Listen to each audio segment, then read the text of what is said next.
Hello friends, welcome to my channel. প্রথম ম্যাচে হারার পর স্বস্তি ফিরল কলকাতা নাইট রাইডার্স শিবিরে। আইপিএলের দ্বিতীয় ম্যাচে রাজস্থান রয়্যালসের বিরুদ্ধে 8 উইকেটে জয় পেল অজিঙ্কা রাহানেরা। প্রথমে ব্যাট করে 9 উইকেটে 151 রান তুলেছিল রিয়ান পারাগরা। জবাবে কেকেআর করল 2 উইকেটে 153 রান। জয় এলো 15 বল বাকি থাকতেই। জয়ের জন্য 152 রানের লক্ষ্যে ব্যাট করতে নেমে শুরুটা প্রত্যাশা মতো করতে পারেনি কেকেআর। তবু জয় পেতে সমস্যা হলো না। সুনীল নারিনের অনুপস্থিতিতে কুইন্টন ডিককের সঙ্গে বুধবার ওপেন করতে নামেন মঈন আলী, কিন্তু বিশেষ সুবিধা করতে পারলেন না। প্রথম ওভারে একটি বলও ব্যাটে লাগাতে পারেনি তিনি। 12 বলে 5 রান করে আউট হয়ে যান তিনি। ইংরেজ অলরাউন্ডার আউট হওয়ার পর ডিককের সঙ্গে কলকাতার ইনিংস এগিয়ে যাওয়ার দায়িত্ব নেন অধিনায়ক রাহানে।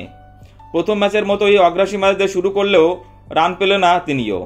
করলেন 15 বলে 18 রান, একটি করে 4 এবং 6 মারেন তিনি। 22 গজের এক প্রান্তে আগলে রেখেছিল ডিকক। 70 রানে 2 উইকেট হারানোর পর তার সঙ্গে জুটি বাঁধেন অঙ্গকৃষ্ণ রঘুবংশী। তারাই দলকে পৌঁছে দিলেন প্রতিযোগিতার প্রথম জয়ের দরজায়। ডিককের ব্যাট থেকে এলো 61 বলে 97 রানের অপরাজিত ইনিংস। 3 রানের জন্য 17 রান পেল না দক্ষিণ আফ্রিকার উইকেটরক্ষক ব্যাটার। মারলেন 8টি 4 এবং 6টি 6। অন্যদিকে রঘুবংশী অপরাজিত থাকলেন 2টি 4-এর সাহায্যে 17 বলে 22 রান করে। বোলিং সহায়ক উইকেট পেয়েও রাজস্থানের বোলাররা কেউ সুবিধা করতে পারল না। রাজস্থানের সফলতম বোলার ওয়েনিন্দু হাসারাঙ্গা 34 রানে 1 উইকেট নিলেন তিনি। এর আগে টসে জিতে ফিল্ডিং করার সিদ্ধান্ত নেন রাহানে। ঘরের চেনা মাঠে প্রথমে ব্যাটিং পেয়ে প্রথমে খুশি দেখাচ্ছিল প্রথম 3 ম্যাচের জন্য রাজস্থানের অধিনায়ক পারাগকে।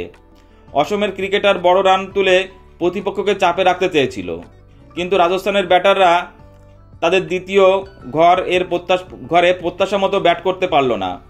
চীনা 22 গজে সফল হলো না পরাগও। শরীর ভালো না থাকার বুধবার কেকেআরের হয়ে খেলতে পারেননি নারিন। 2021 সালের পর এই প্রথম তিনি কেকেআরের কোনো ম্যাচে মাঠে নামতে পারলেন না। তার পরিবর্তে হিসাবে কলকাতার প্রথম একাদশে আসেন ইংল্যান্ডের অলরাউন্ডার মঈন। তিনি বল হাতে নারিনের অভাব ঢেকে দিলেন। ভালো বল করলেন বরুণ চক্রবর্তীও। নাইটদের স্পিনারের জোড়া ফলার সামনে অস্বস্তি দেখালো রাজস্থানের ব্যাটারদের। ছন্দ হারালো তাদের ইনিংস।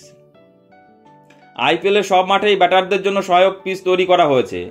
বর্ষাপাড়া স্টেডিয়ামের 22 গজের আচরণ অন্যরকম। বল থমকে যাচ্ছে, সুবিধা পাচ্ছে স্পিনাররা। রাজস্থানের ইনিংসের মধ্যেই তাদের ব্যাটিং কোচ বিক্রম রাঠোর জানান, গৌহাটির পিচে 160 রানই চ্যালেঞ্জিং, কিন্তু সেই রানও তুলতে পারল না রাজস্থানের ব্যাটাররা। পারলে হয়তো অন্যরকম হতে পারত। প্রয়োজনীয় জুটি তৈরি করতে পারল না তারা। আয়োজকদের সফলতম ব্যাটার ধ্রুব জুয়েল করলেন 28 বলে 33 রান। ওপেন করতে নেমে যশস্বী জয়সওয়াল করলেন 24 বলে 29 রান। অন্য ওপেনার সঞ্জু স্যামসন করলেন 25 রান। এছাড়াও রাজস্থানের অন্য কোনো ব্যাটার বলার মতো তেমন রান পেল না। শেষ দিকে চোপড়া আর্চার করে 7 বলে 16 রান। তিনি রাজস্থানের ইনিংসকে কিছুটা ভদ্রস্থ জায়গায় পৌঁছে দেন। বন্ধুরা, নাইটদের এর পরের ম্যাচ 31শে মার্চ মুম্বাইয়ের বিরুদ্ধে। কেকেআর কি পারবে তাদের এই জয়ের ধারা বজায় রাখতে? প্লিজ কমেন্টস করে জানিও। আর ভিডিওটি ভালো লাগলে অবশ্যই লাইক, কমেন্টস এবং শেয়ার করে দিও বন্ধুরা, এবং চ্যানেলটি সাবস্ক্রাইব করে দিও। সকলে ভালো থেকো, ধন্যবাদ।